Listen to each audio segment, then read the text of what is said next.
Tiket man isa lang. Tingnan mo yung mga bahay nasa pundo. Doon kayo umiiyo. Doon. Asan ba yun? Malayo pa rin nilakad natin. Ihingi ako kanina. Diyos ko, nakakatakot. Paano pag naputol yun? May hagdan naman pala, oh. Hinagdan na naman sana namin. Saan ka? Halimbawa, just in case yata emergency na traffic. Dati yan, dati. Bakit Diyos ko, ayaw kong maghagdan ka. Mas mamamatay pa ako kaysa sa... May CCTV din pala to, oh. Paano nakakatakot? Sa taas. Oo, kompleto. Oo, baka may Ay, magkumpuni dito.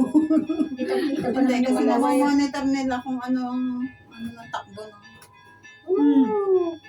Okay. Kasi madam, naghintay na.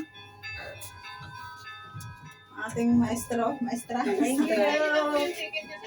Yes po, ma'am. Dito, nakita. Pwede rin yan. Saan ba magbayad? Sa kanya. Picture muna tayo rito. Sandali.